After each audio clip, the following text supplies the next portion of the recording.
안녕하세요. 오늘 강의를 맡은 공릉서울치과 이승근이라고 합니다. 제 별명은 닥터 테디라고 더 널리 알려져 있습니다. 오늘 제가 강의할 내용은 수술에 있어서의 가장 중요한 원칙 중에 하나라고 생각하는 스페이스 메이킹에 대해서 제가 알고 있는 노하우를 여러분과 함께 공유하고자 합니다. 사진에 보시는 것처럼 건축물에 있어서 콘크리트를 붓기 위해서는 그 형태를 잡아주는 몰드가 필요합니다. GBR 수술은 이것과 마찬가지로 공간 유지가 꼭 필수적인 요소입니다. 패스 원칙을 보시면 여러분이 잘 아시다시피 프라이머리 운드 클로저와 엔지오제네시스, 그리고 스페이스 메이킹, 그리고 수술 후에 수술 부위를 건드리지 않고 압박하지 않는 운드 스테이션이 필수적입니다. 오늘 초점을 맞출 내용은 스페이스 메이킹인데요. 10년 전에 저에게 왔던 환자분인데 상악 소구치에 임플란트를 2개를 치료받으셨습니다. 반대편을 보면 본 로스가 생겼고, 그리고 임플란트 보철물도 기성 어버트먼트를 사용을 해서 누가 보더라도 임플란트 크라운인 것을 알 수가 있습니다. 그런데 반대편을 보시면 비교적 버칼의 번들본의 로스가 적고 임플란트 수복물도 주위의 치아와 조화를 갖고 있습니다. 정면에서 보시면 이러한 차이가 더 대조적인데요.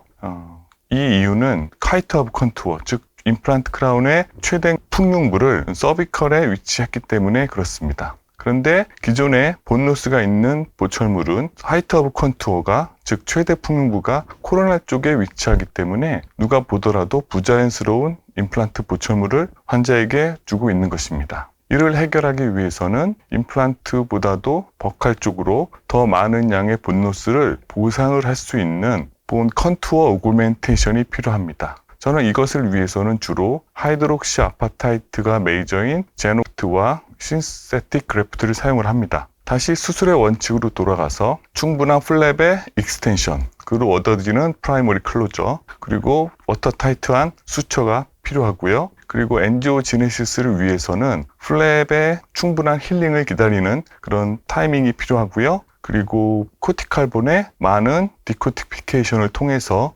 골수로부터 출혈을 일으키는 것도 필요합니다. 그리고 본그루트가 원하는 자리에 지속적으로 위치해야 되기 때문에 그를 위해서는 단지 멤브레인과 그래프트만 사용하는 것으로는 부족하고 스페이스 메이킹 장치를 우리가 설치를 해줘야 됩니다. 그리고 그 수술 부위를 거즈 압박이라든가 아니면 템퍼러리 플리퍼 등을 통해서 운드에 압력을 가하게 돼도 이는 GBR의 실패로 이어지게 됩니다. 제가 주로 사용하는 수술의 순서를 소개해 드리겠습니다. 먼저 플랩을 풀 시크니스 플랩으로 절개를 하고요. 그리고 플랩을 티어링 없이 아주 섬세하고 조심스럽게 풀 시크니스 플랩을 판막을 일으킵니다. 그리고 여기서 디펙트를 관찰을 합니다. 어느 정도 부피의 그래프트가 필요한지 예상을 하고요. 필요하면 이 단계에서 반드시 플랩을 익스텐션을 합니다. 맨디블의 경우에는 버칼 플랩과 링구얼 플랩이 양쪽이 모두 플랩을 올릴 수, 즉 플랩을 늘릴 수가 있습니다. 그럼으로써 쉽게 프라이머리 클로즈를 얻을 수가 있고요. 상악에서는 인시전 라인의 호리젠탈 인시전의 위치를 좀 더 버칼로 치우친 그러한 절개선이 큰 도움이 됩니다. 그리고 하악 구치분에서는 링구얼 플랩과 더불어서 레투물라 패드도 충분히 엘리베이션을 할 수 있기 때문에 GBR 하는 데 있어서는 큰 어려움이 없는 그러한 해박적 특징을 하악 구치가 가지고 있습니다. 그리고 이 상태에서 충분히 초기 고정을 얻을 수 있고 임플란트를 제 자리에 위치시킬 수 있다면 임플란트를 식립 위해서 드릴링을 합니다. 그리고 드릴링 후에 바로 코티칼본의 디코티피케이션을 형성을 하게 됩니다. 그리고 임플란트를 좋은 위치에 얻을 수 있으면 식립을 하고요. 그렇지 못하다면 수술을 지연을 합니다. 다음 기회를 노리는 거죠. 그 다음에 반드시 그래프트 하기 전 단계에서 스페이스 메이킹을 하게 됩니다. 그리고 그 위로 본 그래프트를 채우게 되고요. 그리고 나서 멤브레인, 즉 콜라겐 크로스 링크드 흡수성 멤브레인을 덮게 되고 수처링을 하게 되는 거죠. 전통적인 호리젠탈 본 오그멘테이션은 이와 같습니다. 이러한 스크루를 통해서 텐팅 이펙트를 얻고요. 그리고 나서 이것으로 공간 유지를 하고 그래프트를 하고 그 위로 멤브레인을 덮고 멤브레인의 움직임을 줄이기 위해서 멤브레인 픽시에이션 본텍을 고정을 하게 됩니다. 그리고 봉합을 하게 되는 거죠. 현재 우리가 사용하고 있는 차단막, 베리어 멤브레인은 다음과 같습니다. 좌측에 보시는 것이 티타늄 레인포스드 PTFE 멤브레인이고 비흡수성 소재이죠. 하지만 이 소재는 다루기가 어렵기 때문에 많은 개수의 멤브레인 스크루와 본 택, 멤브레인 핀 등으로 본 바운더리를, 테두리를 고정을 해주셔야 되는 그런 불편함이 있습니다. 그리고 콜라겐 멤브레인이 있는데 콜라겐 멤브레인은 크로스링크와 넌 크로스링크로 나눠져 있죠. 버티컬 본 오그멘테이션 같은 경우에는 저는 크로스링크드 콜라겐 멤브레인을 선호합니다. 이러한 멤브레인은 다루기 쉽다는 장점이 있습니다. 그리고 노출 시에도 핸들링이 쉽죠. 과거의 케이스를 보면은 풀 시크니스 플랩을 열었을 때 디펙트의 형태가 컨테인드 디펙트, 즉 그릇 모양이었습니다. 하지만 이 발치한 소구치와 비교해 보면 후방의 구치는 본 레벨의 차이가 있었습니다. 그런데 이 경우에 디펙트의 형태만 믿고 어떠한 수직적인 공간 유지를 위한 장치를 전혀 하지 않았습니다. 단지 임플란트와 커버 스크루만 연결을 했죠. 그리고 임플란트가 묻혀 있을 정도로 새로운 뉴본 포메이션을 얻었습니다만 안타깝게도 추후에 최종적인 보철물의 형태를 보시면 보시는 것처럼 많은 치간 공극이 비어있는 걸 볼 수가 있습니다. 이 의미는 저희가 스페이스 메이킹을 하지 않았기 때문에 단지 커버 스크루를 사용하고 본 그래프트와 멤브레인을 사용했는데 이런 경우에는 스페이스 메이킹이 전혀 이루어지지 않아서 수직 증강은 실패를 했다라고 볼 수가 있는 거죠. GBR은 이 한여름에 얼음 만들기와 비슷합니다. 저희가 원하는 정확한 형태의 얼음을 원하는 위치에 얻기 위해서는 반드시 스페이스 메이킹을 하는 이러한 아이스 포머가 필요하죠. 그렇지 않다면은 원하지 않은 형태와 위치에 비정형적인 신생구를 얻을 뿐입니다. 그래서 시중에는 이렇게 많은 스페이스 메이킹 장치들이 나와 있습니다. 힐링 형태의 변형된 와이드 커버 캡이라든가 스페이스 메이킹 힐링 어버트먼트 또는 미리 레디 투 유즈가 가능하게 형태가 잡혀있는 오스 빌더 그리고 티타늄 매트릭스 그런 것들이 있죠. 그리고 이러한 멤브레인을 고정하기 위해서는 수처나 스크루, 멤브레인 픽세이션 핀 등을 사용을 합니다. 그 유명한 헝가리의 어반 선생님은 바이오 가이드라고 하는 아주 탄력성이 좋은 그러한 멤브레인을 이용해서 소세지 테크닉을 발표를 하셨습니다.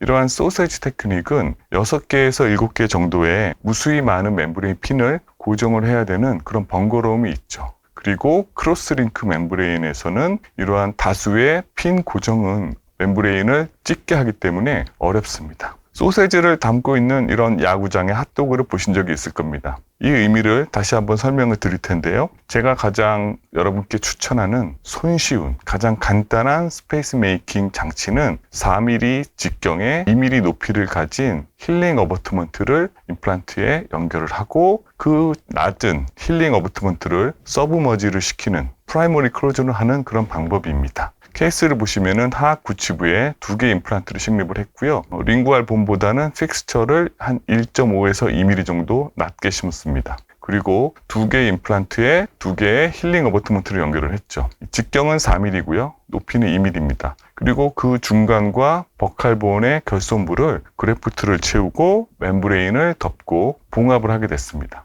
이때 봉합에 의해서 생기는 판막과 그래프트에 가해지는 압력은 이러한 힐링 어버트먼트에 의해서 상쇄되고 감소하게 되는 것입니다. 즉, 2개의 힐링 어버트먼트가 멤브레인을 떠받드는 그러한 서포트 역할을 하는 거죠. 수의 결과를 보시면 기대대로 2개 임플란트 주위와 그 사이 엠브레이저 스페이스에 뉴본 포메이션이 됐고요. 그럼으로써 임플란트 보철물에 있어서 보시는 것처럼 엠브레이저 스페이스를 최소한으로 줄일 수가 있었습니다. 그래서 저는 그 이후로는 커버 스크루를 사용하지 않고요. 이러한 2mm 높이의 아주 짧은 울트라 쇼트의 힐링 어버트먼트를 항상 프라이머리 클로즈로 하는 서브머지드 서저리에 사용을 하게 됩니다. 이러한 형태가 마치 핫도그를 연상시킨다고 해서 저는 이런 테크닉을 핫도그 테크닉이라고 명명하게 되었습니다. 다시 한번 보시면 이렇게 임플란트 역사가 오래된 한국에서는 재치료가 빈번하게 저희에게 다가옵니다. 재치료를 위해서 임플란트 픽스처를 제거를 하고 연조직 치유를 충분히 기다려서 임플란트를 2개를 심고요. 앞서 보여드린 것처럼 2개의 힐링 어버트먼트를 연결을 했습니다.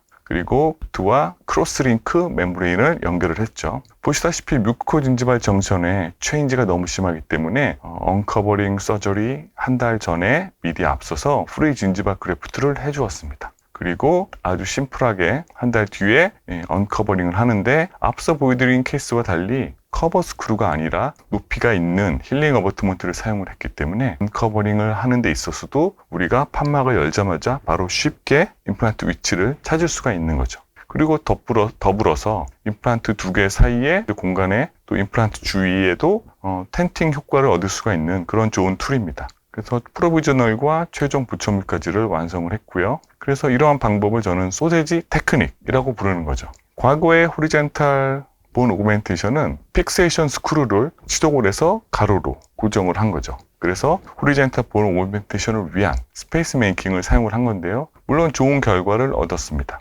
그런데 버티컬 본 오그멘테이션의 경우에는 어떻게 될까요? 상악 구치부에서 버티컬 본 오그멘테이션을 위해서 무려 3개의 스크루를 사용을 해서 수직적인 공간을 만들고 그래프트를 했고 멤브레인을 덮고요. 그리고 플랩을 덮었는데 안타깝게도 10주 만에 이렇게 스크루가 노출이 돼서 왔습니다. 그래서 이러한 스크루의 노출을 피하려면 결국에 텐팅 스크루와 멤브레인만 덮어서는 노출이 생기는 거죠. 그래서 이를 막기 위해서 이러한 빨래를 넣는 장대를 생각을 했습니다. 즉 멤브레인의 스페이스 메이킹을 한 포인트가 아니라 하나의 공간, 즉 3D나 2D, 라인 또는 서피스로 멤브레인을 받쳐주는 것이죠. 그래서 기성품에도 제품이 나와 있고요. 이거는 과거에 텐팅 스크루를 이렇게 원피스로 티타늄 매트릭스와 스크루를 연결을 해서 지도를 해보았습니다. 이러한 스크루를 하악 구치부의 버티컬 본 오그멘테이션에 사용을 해봤는데요. 플랩을 먼저 충분히 엘리베이션을 시켜줍니다. 그리고 임플란트를 심고요. 공간 유지를 위해서 이러한 텐팅 스크루, 변형된 텐팅 스크루를 후방에 설치를 한 거죠. 본 레벨에 바짝 붙이는 게 아니고요. 한 3mm 정도를 본 레벨보다 높이, 저희가 원하는 목표까지 높여줍니다. 그리고 이 상태에서 플랩을 덮어보는 거죠. 플랩 어댑테이션이 되는지 스라인을 해서 충분히 프라이머리 클로즈가 얻을 수 있다고 판단이 되면 그때 그래프트를 넣고 멤브레인을 덮는 거죠. 플랩 매니지에는 문제가 없었기 때문에 5개월 뒤에 플랩을 다시 열어서 언커버링을 하게 되면 5개월 전에 이미 설치한 임플란트와 텐팅 스크루가 무사히 남아있는 걸 볼 수가 있죠. 그래서 이렇게 쉽게 버티컬 본 오그멘테이션을 얻을 수가 있었습니다. 즉 버티컬 본 오그멘테이션을 위해서는 하나의 스크루 또는 다수의 스크루로 포인트 형태로 공간 유지를 하면 필연적으로 멤브레인과 플랩의 노출이 따르기 때문에 가로로 빨래 장대처럼 놓던가 아니면 3D로 메쉬로 스페이스 메이킹을 해줘야 유리하다는 거죠. 과거에 15년 전에 EAU 컨센서스에 갔을 때 쿠리라는 선생님의 쿠리 테크닉이라는 것을 워크숍을 참여한 적이 있었습니다. 이 쿠리의 테크닉 또는 스플릿 본 블록 테크닉이라고 하는 거는 환자의 레이무스에서 자가골을 채취를 하고 그거를 얇은 조각으로 2조각 또는 3조각으로 쪼갠 후에 마이크로한 스크루로 앞골에 고정을 하는 그런 테크닉입니다. 상당히 시간이 많이 걸리고 어려운 수식 중에 하나인데요. 이것의 장점은 그래프트 파티클을 넣기 전에 자가골의 블록으로 공간을 먼저 형성을 하는 것입니다. 그리고 그 빈 공간을 자가골 또는 우리가 쓰는 그래프트 머티리얼로 채울 수가 있는 거죠. 그래서 이것을 그대로 따라하기에는 제 술식이 부족했기 때문에 저는 이러한 하드한 자가골 대신에 기존에 나와 있는 타이타늄 메쉬 중에서 좀 더 두께가 두껍고 견고하고 공간 유지가 충분한 타이타늄 매트릭스라는 것을 자가골 블록 대신에 사용을 하게 되었습니다. 지금은 이런 업체들에서 제품들이 나와 있는데요. 대부분의 두께가 상당히 두꺼운 티타늄 매트릭스입니다. 그리고 포어 사이즈가 기존에 나와 있는 것들은 비교적 작은데 이러한 타이타늄 매트릭스의 특징은 2개의 포어를 가지고 있고요. 그 크기들이 상당히 크다는 거죠. 과거의 타이타늄 메쉬는 보시는 것처럼 사이즈가 작아서 스크루를 고정하기가 어렵습니다. 왜냐하면 그 포어 밑에 있는 그래프트를 뚫고 스크루가 들어가야 되는데 그 과정이 어렵죠. 좀 더 작은 0.3mm의 직경보다 작은 그런 타이타늄 메쉬를 썼던 케이스인데요. 보시는 것처럼 임플란트를 먼저 심고 본 그래프트를 넣고요. 그 본 그래프트 위로 타이타늄 메쉬를 덮고 스크루 고정을 하는 거죠. 그러다 보니 스크루를 고정할 위치에 인접지하의 루트라든가 임플란트 픽스처 또는 그래프트 머티리얼이 그 밑에 깔려 있으면 이러한 메쉬의 고정이 어렵습니다. 여기서 보시는 것처럼 이러한 타입에서는 그래서 좀 더 쉽게 하기 위해서 앵커링 어버트먼트라는 걸 쓰는 거죠. 그래서 임플란트 픽스처 위에 앵커링 어버트먼트를 연결을 하고 그 위에 커버캡이라는 나사를 이용해서 앵커링 어버트먼트와 커버캡 사이에 타이타늄 매트릭스를 고정을 할 수가 있는 거죠. 좀 더 손쉽겠죠.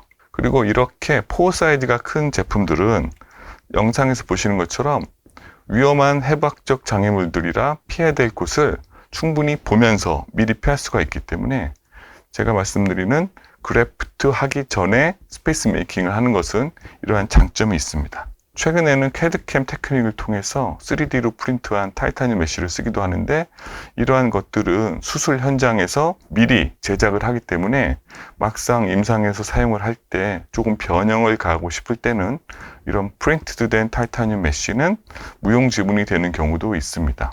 그리고 이런 것들은 노출이 됐을 때 우측에 보시는 PTFE 멤브레인의 노출보다는 타이타늄 메쉬의 노출이 임상적으로 조금 더 안전합니다. 그 이유는 포어 사이즈가 커서 연 소프트 티슈가 그 티타늄 메쉬 밑으로 자라들어서 연 조직을 폐쇄하는 그런 능력이 훨씬 우수하기 때문입니다. 이러한 돌담 쌓기와 GBR의 그래프트를 쌓는 것이 비슷한데요. 그냥 그래프트만 넣게 되면 구조적으로 안정하지 못해서 그 형태가 무너지게 되죠. 수처만 하도 그 그래프트가 무너지게 되는데요. 우측에 보시는 것처럼 속이 비쳐 보이는 타이타늄 메쉬를 사용을 하면은 구조적인 안정성을 얻을 수가 있습니다. 그래서 제가 과거부터 사용했던 것들은 덴티움의 이런 GBR 시스템이라는 것들인데요. 영상을 한번 같이 보도록 하죠. 하악 구치부에 임플란트를 심고요. 앵커링 어버트먼트와 타이타늄 매트릭스를 사용을 한 케이스입니다.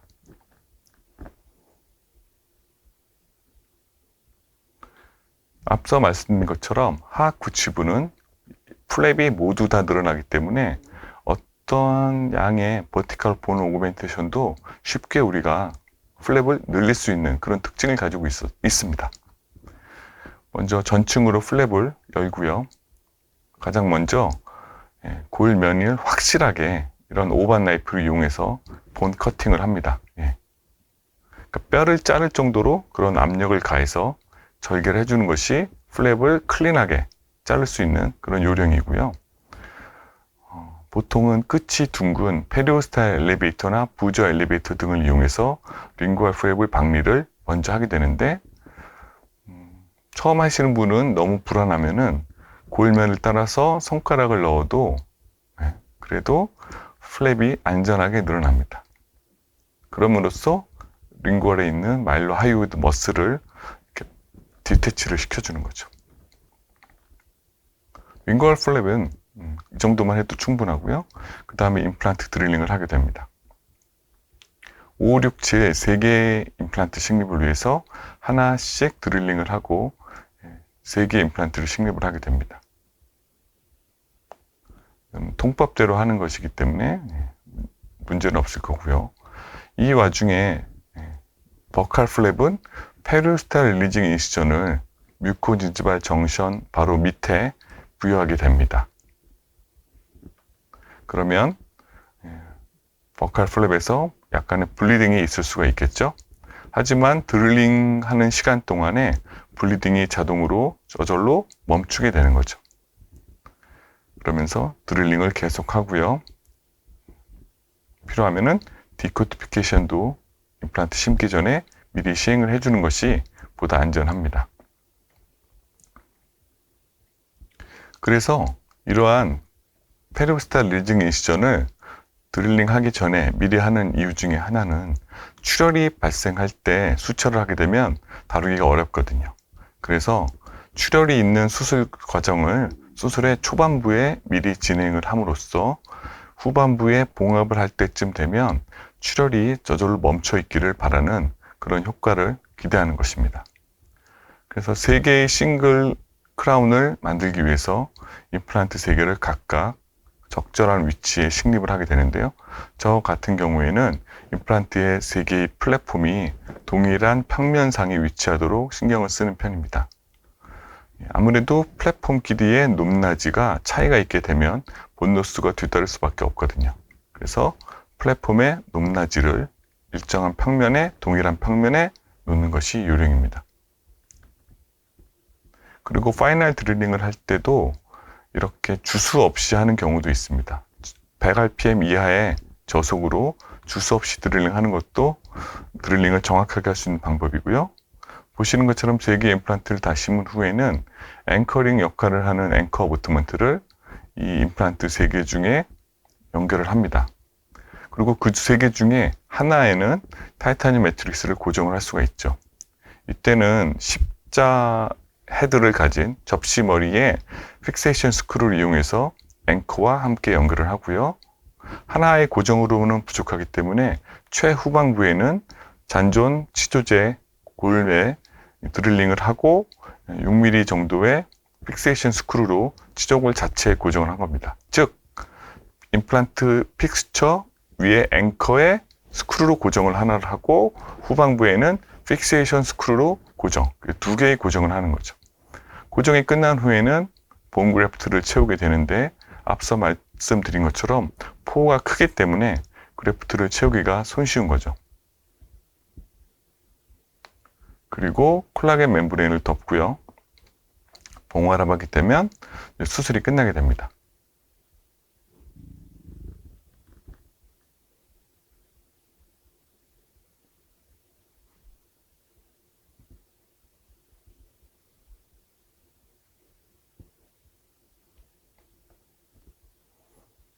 그리고 반드시 봉합은 양쪽의 판막이 4mm 정도 여유가 있게 되는 그런 에버전 상태의 봉합을 해주셔야 수루에 생기는 이런 텐션을 저항할 수가 있는 것입니다. 그래서 저 같은 경우에는 최전방에 치아 후방에 파필라가 있는데 그 부위를 버티컬 매트릭 수처로 먼저 판막을 닫아 보고요. 그 부위가 닫히면 후방부는 닫는 데 무리가 없습니다. 그리고 후방부는 호리젠탈 매트릭 수초와 다이렉트 수초를 이용해서 봉합을 마치게 되죠. 그리고 수루의 모습, 5개월 후의 모습이고요. 세컨 서저리 때 보면은 매트릭스를 제거하고 나서 그 밑에 생긴 새로운 뉴본 포메이션을 볼 수가 있습니다. 그리고 통법대로 최종 보충까지 완성을 한 거죠. 저희 커티싱 정상보 원장님의 케이스인데요. 제가 이러한 방법을 수년 전에 가르쳐 줬는데 누구라도 이 방법을 쉽게 따라할 수가 있습니다. 이렇게 해서 플랩을 열고 임플란트를 심고 여기 보시면 스크루를 이용해서 커버캡으로 타이타늄 매트릭스를 고정을 하는 거죠. 그리고 그래프트와 멤브레인 커버리지 그리고 수처, 단순히 타이타늄 매트릭스를 접지 않고 크레스탈 쪽에, 코로날 쪽에 지붕처럼 설치만 했음에도 불구하고 수리의 결과를 보면 이랬던 치조제가 이렇게 빨간 선만큼 넓게 회복되는 것을 볼 수가 있습니다. 수익전을 비교해 보시면 골폭이 충분히 얻어지는 거죠. 타이타늄 매트릭스를 접지 않는 이유는 접게 되면 모서리가 생기고 그 모서리 부위에서 플랩의 익스포저가 쉽게 되기 때문에 굳이 애써서 접지 않고 코로날 파트에만 테이블처럼 설치를 하는 거죠. 이 환자는 상악 전칩을 사용했던 케이스인데요. 플랩을 열었을 때 보면은 본월이 많이 파괴된 것을 볼 수가 있습니다. 이런 경우에는 5월 디펙트로 만들기 위해서 티타늄 매트릭스를 버칼본에 설치를 한 겁니다. 보시는 것처럼 설치를 하고 공간 유지, 그래프트, 멤브레인 커버리지죠. 그런데 이때는 제가 절개선을 팔라탈에 치우친 절개선을 했기 때문에 봉합 후에 보면 인접치아에 플랩이 올라 있는 걸 볼 수가 있죠. 그래서 나중에 이것을 고쳐주고 뮤코진지발 정션을 회복하기 위해서 부가적인 뮤코진지발 서저리를 또 해야 되는 거죠. 어쨌든 식립에는 문제가 없기 때문에 통법대로 식립을 하고요. 최종 보충까지 이렇게 완성을 했습니다. 그러면 어떻게 하면 이러한 뮤코진지발 서저리를 조금이라도 피할 수 있을까요? 그래서 상악 전치부에서 플랩 디자인에 대해서 고민을 많이 했는데 루카 디스타블라라는 이탈리아 선생님의 페이퍼를 보면은 버칼에서 버칼 쪽으로 치우친 절개선을 하게 되면 프라이머리 클로저에 훨씬 상악에서 도움이 되는 그런 내용이 담겨져 있습니다. 이 내용은 뭐냐면은 7mm 수직 증강을 위해서는 크레스탈의 미드 크레스탈 인시전에서 7mm를 더 버칼로 가져야 되고, 그리고 프라이머리 운드 클로저를 위해서 4mm 여유를 얻기 위해서 4mm를 더 버칼로 치우치는 겁니다. 그러면은 원래의 호리젠탈 미드 크레스탈에서 보면은 11mm 정도까지 나가는 거죠. 그래서 디펙트의 양에 따라서 그 버칼로 치우치는 양이 서로 달라지게 됩니다. 그래서 그림을 그리면은 이런 식이 되는 거죠. 영상을 하나 볼 텐데요. 이런 환자분이 오셨는데 누가 보더라도 고유 결손이랑 소프티슈 결손이 심하죠. 그래서 이것을 한 번의 GBR 서저리로 어지간한 디펙트를 다 회복을 시키고 싶었습니다. 그래서 술 후에, 발치 후에 2달을 기다렸고요. 2달의 모습은 이렇습니다. 그래서 이 상태에서 수술을 하게 되는데, 앞서 말씀드린 버칼에 치우친 절개선을 잠깐 소개해 드리도록 하겠습니다. 그리고 이때 타이타늄 매트릭스의 고정은 앵커를 사용을 하였습니다.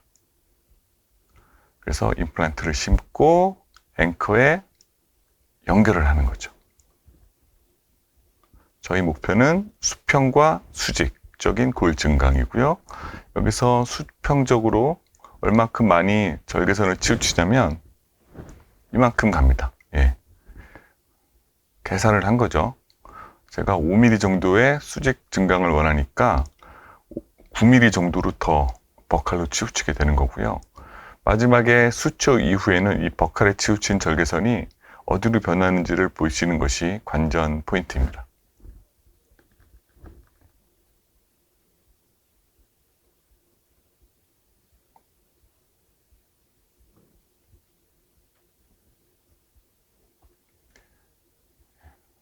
발치와가 울퉁불퉁하겠죠. 그래서 이럴 땐 좀 더 작은 기구를 이용해서, 페로스탈 엘리베이터를 이용해서 섬세하게 판막을 다뤄주시는 게 중요합니다. 그리고 이게 말씀드린 타이타늄 매트릭스고요. 이거를 미리 사이즈를 맞춰 놓습니다. 저렇게 날카롭게 커팅된 부위는 미리 시저를 통해서 잘라주시는 게 좋고요. 이제 2개의 임플란트를 위해서 12번과 22번의 임플란트를 드릴링을 하게 됩니다.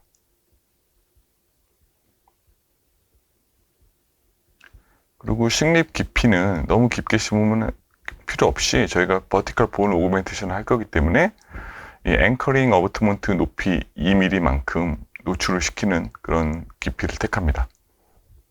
그러니까 가상의 임플란트 보철물을 생각을 하고요. 그 보철물 마진에서 4mm 정도 밑에 임플란트 플랫폼을 위치하게 되는 거죠.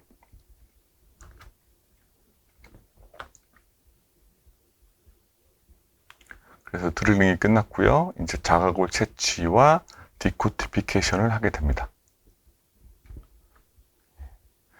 과거에는 디코티피케이션을 하는 전용의 드릴이 없었기 때문에 그냥 퍼스트 린데만 드릴을 이용을 했었고요. 이러한 자가골 채취를 하실 때는 저처럼 실수를 하면 안 되는 게 셀라인 리게이션을 피해야 됩니다. 그리고 이런 본 스크래퍼를 사용할 수도 있고요. 자가골을 이제 스크래퍼로 채취를 하게 되는 겁니다. 그래서 디코티피케이션을 위해서는 여러 가지 드릴 직경을 벌을 이용해서 할 수가 있는데, 제가 봤을 때는 굳이 하이스피드 핸드피스를 사용하는 것보다는 임플란트 엔진을 사용을 하시고요. 기존에 썼던 이런 렌스 드릴 같은 것들로 디코티피케이션을 하면, 렌스 드릴은 스타퍼가 없지 않습니까? 그래서 조금 위험할 수가 있어서 디코티피케이션을 위한 전용의 드릴도 소개를 시켜드리려고 합니다. 그래서 2mm 하이트를 가지고 있는 이러한 앵커, 이 회사는 이제 GBR 어버트먼트라고 부르는데요. 어쨌든 이러한 앵커를 연결하고 앵커 위에 스크루로 타이타늄 매트릭스를 고정을 하는 거죠. 고정할 때 토크는 필요 없고요. 5에서 10N 손가락 힘으로 고정을 해주시면 됩니다. 그리고 이렇게 함으로써 스페이스가 생겼고 볼륨이 생긴 거죠. 이거를 클로저를 하기 위해서 이 단계에서 페로스탈 리닝 인시전을 하게 됩니다. 이걸 덮을 수가 있어야 수술이 마무리가 되잖아요. 그래서 이걸 덮어보기 위해서 그래프트 전에 미리 판막을 닫아보는 거죠. 과연 다칠 것인가 말 것인가. 그래서 충분히 판막을 늘려놓고요.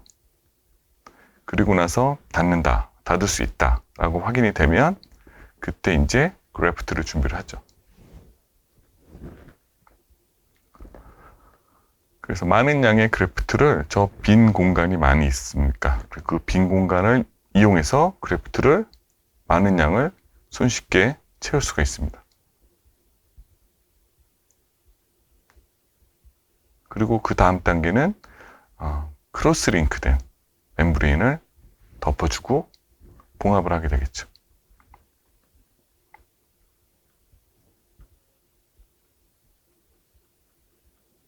보시면 꽤 많은 양이 들어가죠.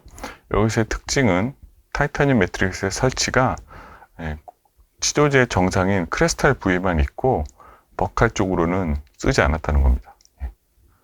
이때의 요령은 좀 더 가벼운 압력을 줘서 그래프트를 서로 뭉쳐주게 하는 거죠. 마치 초밥 요리사가 초밥을 손으로 꽉 쥐듯이 그래프트를 서로 뭉쳐있게 모여있게 압력을 가하면 저렇게 라비알 쪽에 메쉬가 없더라도 그래프트가 흘러내리지 않습니다. 그리고 봉합을 하게 되면 라비알로 치우친 절개선이 미드 크레스탈로 이동하는 걸 볼 수가 있죠. 이 이유는 팔라탈의 진지반은 늘어나지가 않는데 반해서 버칼 라비알의 뮤코 진지발 정션 밑에 뮤코자는 커팅을 하게 되면 충분히 잘 늘어나기 때문에 그 차이를 이용을 해서 버칼에 치우치는 절개선을 하게 됩니다. 봉합을 하게 되면 이렇게 되고요. 프라이머리 클로저를 얻을 수가 있는 거죠.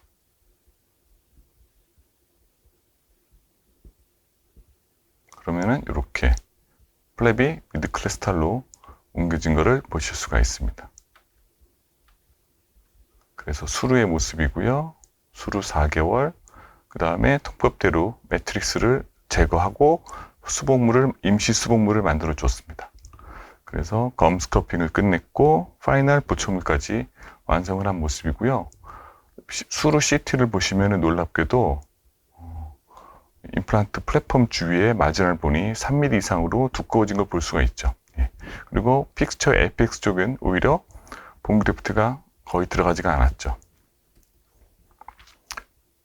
그래서 하악과 달리 상악에서는 수직 증강을 원하실 때는 라비알 또는 버칼에 치우친 절개선을 해주는 것이 프라이머리 클로저에 훨씬 도움이 됩니다. 그리고 또 하나는 우리가 크레스탈 쪽에 티타늄 메쉬를 설치를 못하는 경우도 있습니다. 그 이유 중에 하나는 임플란트 식립을 못할 때도 있고요. 이 환자분을 보시면 2개의 유전치를 발치를 하고 공간을 확보를 했습니다. 약 10mm 정도로요. 근데 플랩을 열었을 때 보면은 어떤 임플란트도 심을 수가 없는 상태죠. 그럴 때는 코로날 쪽에 설치가 불가능하고요. 이럴 때는 라비알 쪽에 설치를 하게 됩니다. 그래서 2개 정도 또는 2개 이상의 스크루를 이용해서 라비알 쪽에 설치를 하게 되는 거죠. 마치 울타리를 놓는 것처럼. 그래서 결국에 디펙트 형태를 보시면 5월 디펙트가 되게 됩니다. 그리고 타이타늄 매트릭스의 설치 위치를 보시면 링구알 본에 비해서 타이타늄 메쉬의 설치가 한 3mm 정도 낮게 위치되어 있어요. 그 이유는 메쉬의 노출을, 티타늄 매트릭스의 노출을 피하기 위한 전략인데요. 마치 아이스크림을 담아줄 때 이러한 컵이나 콘보다도 아이스크림을 높게 쌓아주지 않습니까? 그렇게 하는 것과 동일하게 티타늄 매트릭스보다도 그래프트를 높게 쌓아서 버티컬 본 오그멘테이션을 하면서도 매트릭스의 노출을 회피하려고 하는 그런 전략입니다. 그래서 봉합을 했고요. 만약에 이 봉합한 상태에서 봉합이 터지거나 노출이 됐을 때도 콜라겐 멤브레인의 노출만 되기 때문에 컴플리케이션은 동일한 거죠. 별 문제 없이 치유가 되었고요. 5개월 뒤에 보시면 여전히 저 2개의 수술 부위는 그래프트가 높게 유지되는 걸 볼 수가 있습니다. 아까 그 아이스크림 설명 기억나시죠? 그거와 유사하게 뉴본 포메이션이 매트릭스보다도 상방으로 되어 있는 걸 볼 수가 있죠. 그리고 3mm의 2개의 임플란트를 식립을 했고요. 매트릭스도 동시에 제거하고 별 문제 없이 치유를 해서 최종 보철물 제작을 완료했습니다. 이때가 아마 제 인생에서 처음으로 화학 전치에서 투피스 S-샵 타입의 보철을 했던 때가 아닌가 생각합니다. 그리고 최근에 또 이렇게 임플란트 주염, 치주염으로 분노스가 생기고 임플란트를 뽑고 재치료하는 경우가 생기는데요. 보면은 하치오 신경에서 상당히 근접해 있죠. 이럴 때 무턱대고 트라파인 드릴을 쓰는 것은 조금 리스크가 있습니다. 그래서 이러한 임플란트를 뽑을 때는 하이스피드 벌을 사용을 하는데요. 서지컬 벌을 사용을 하는데 눈금이 있는 벌을 사용하시는 것도 좋고, 눈금이 없으면 이렇게 마킹 펜슬로 6mm 깊이, 4mm 깊이를 표시를 해서 임플란트 주위에 골삭질을 하는 것도 비교적 안전한 방법입니다. 그래서 임플란트를 제거를 하고 6번 치아도 전략적으로 발치를 했습니다. 그 뜻인 5번 디스탈의 본레벨까지 지배를 해야 되는 상황이죠.